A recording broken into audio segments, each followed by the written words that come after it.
Someone had told me a year ago that my own family would celebrate Thanksgiving without me. I would have laughed. Not because my family was perfect. Far from it. Like every family, we had disagreements, misunderstandings, and the occasional drama. But there was one rule that everyone respected. No matter what happened during the year, everyone came together for Thanksgiving. That tradition started with my grandfather.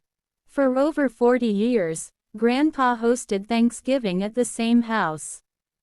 The same dining room, the same oversized wooden table, the same recipes, the same stories. Grandpa used to say, "Families survive because they sit together, especially when life gets hard." As kids, we didn't understand what he meant. As adults, we did. Which is why what happened last Thanksgiving shattered me. It started months before the holiday. At the time, I didn't realize anything was wrong. Family gatherings seemed normal. Birthdays, weekend barbecues, phone calls, everything felt the same. But looking back now, I can see the warning signs. The first sign was my cousin Emma. We had always been close. Growing up, she was more like a sister than a cousin.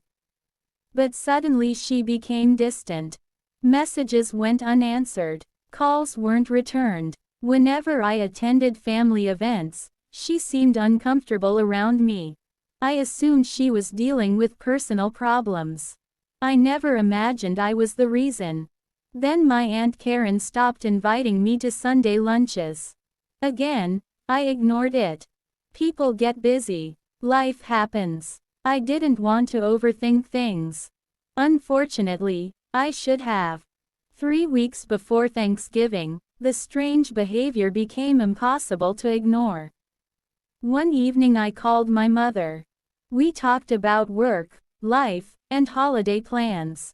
Then I casually asked, "So, what time is Thanksgiving this year?" There was a pause. A long pause. "I'm not sure," she replied. The answer felt strange. My mother always knew everything about family events. Always. But I let it go. A few days later, I noticed something odd on social media. Photos, comments, inside jokes. Family members discussing plans that apparently everyone understood except me. At first I convinced myself I was imagining things. Then came the message that changed everything. A cousin accidentally posted a screenshot in the wrong group chat. The screenshot showed a conversation about Thanksgiving. My family was discussing seating arrangements, food, games, travel plans. Everyone was included. Everyone except me. My name wasn't mentioned once. I stared at the screen.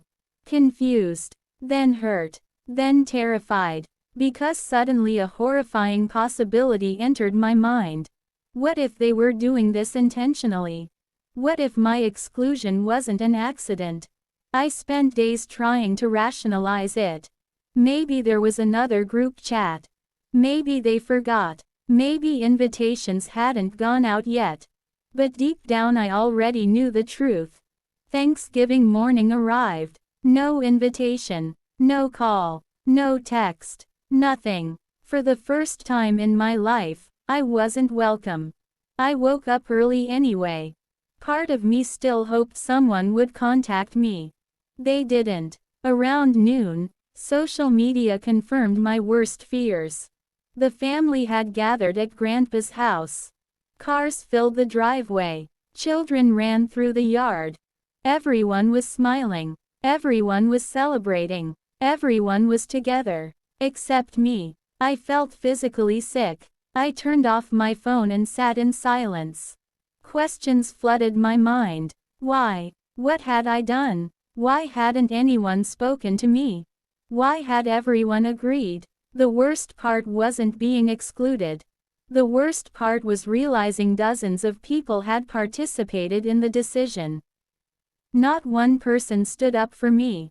Not one. Hours passed. Outside my apartment window, The world celebrated Thanksgiving. Inside, I sat alone. For dinner, I heated leftover pasta. Not because I wanted it, because I couldn't bring myself to cook. I kept thinking about Grandpa's dining table. The laughter, the conversations, the traditions, all happening without me. By evening, I felt completely defeated. Then my phone rang. Grandpa. I immediately answered. Happy Thanksgiving, Grandpa. Where are you? His voice sounded confused. At home. Silence. Why? My heart sank. Because nobody invited me. The silence that followed felt endless. Then came 3 words. Stay right there. The line disconnected. 45 minutes later, headlights appeared outside. Grandpa had come personally. And he looked furious. The drive back to his house felt longer than usual.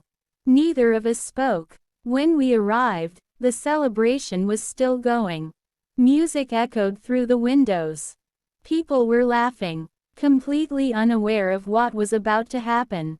The moment Grandpa opened the front door, every conversation stopped. The room froze. I could literally hear forks hitting plates. People looked shocked. Some looked guilty. Others looked terrified. Grandpa slowly removed his coat. Then he spoke. Who decided she wasn't family anymore? The room went silent. Nobody moved. Nobody answered. Grandpa repeated the question. Louder. I'm waiting. Finally, Aunt Karen stood up. Dad, it's complicated. No, Grandpa replied. It's actually very simple. His voice carried across the room. You invited every member of this family except one. Nobody could look at him. And that's when the truth started coming out. What I learned next completely changed how I viewed my family. Months earlier, someone had started a rumor about me. According to the rumor, I had mocked family members behind their backs. Supposedly, I told friends that family gatherings were boring. That I attended only out of obligation. That I secretly looked down on everyone. The accusations were ridiculous, but repetition made them believable. One person heard it, then another, then another. Eventually almost everyone believed it. Nobody called me. Nobody asked for my side. Nobody confronted me. Instead, they quietly judged me. And then they punished me. By excluding me. What hurt most wasn't the rumor itself. It was the realization that nobody trusted me enough to verify it.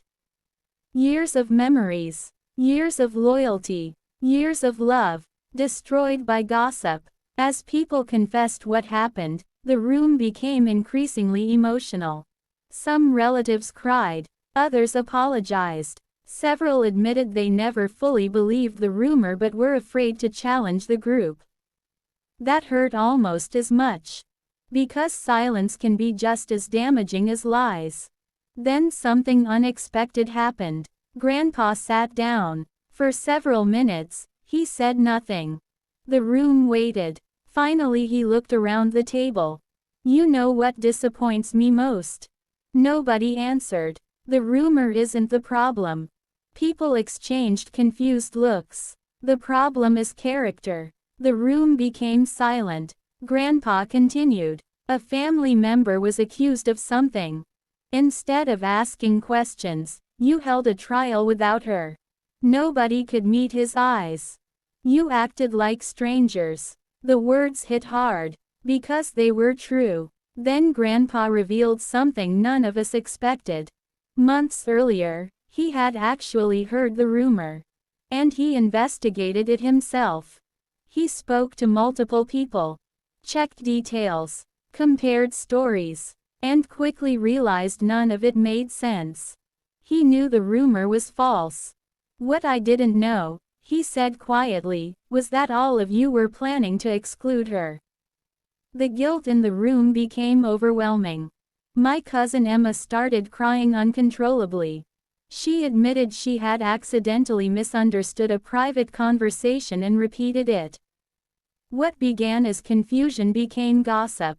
What became gossip turned into judgment. What became judgment turned into exclusion. A single mistake created a family crisis. Then Grandpa stood up. At 91 years old, his voice still commanded respect. For 40 years of hosted Thanksgiving. Everyone listened. For 40 years of watched this family grow. More silence. And today I'm ashamed. Several relatives broke down crying. You should be ashamed too. Nobody disagreed. Then Grandpa said something none of us expected. If this is what family means to you now, then this may be my last Thanksgiving as host. The room gasped. Suddenly people realized how serious this was. This wasn't just about me anymore. The entire family tradition was at risk. People begged him to reconsider. But Grandpa wasn't finished. Traditions don't matter if the values behind them disappear. The room fell silent again.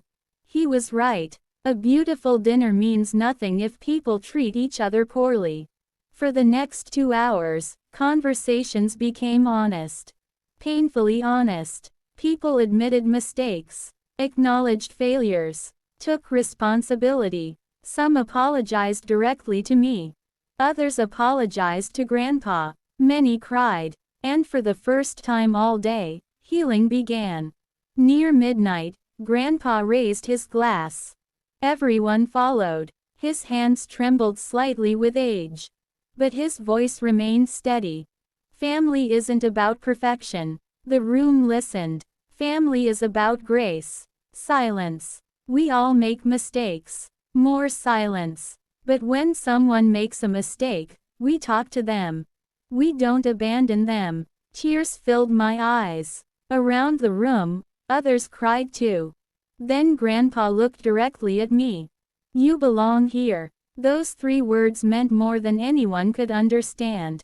Because after an entire day of feeling unwanted, I finally felt seen. Accepted. Defended. Loved. The following months weren't easy. Trust takes time to rebuild. Relationships take effort to repair. But something changed after that Thanksgiving. People communicated more. Assumptions decreased. Conversations increased. And most importantly, everyone learned a lesson. Rumors grow in silence. Truth grows in conversation. The next Thanksgiving was different. Invitations arrived months early. Family members called regularly. Everyone made an effort. When I walked into Grandpa's house that year, every seat at the table was filled. Including mine. Grandpa smiled as I sat down. Then he whispered something I'll never forget. The strongest families aren't the ones that never break. I looked at him. They're the ones brave enough to fix what's broken. And for the first time in a long time, I believed him. Because 1 year earlier, my family left me out of Thanksgiving. But thanks to Grandpa, they were forced to face the truth.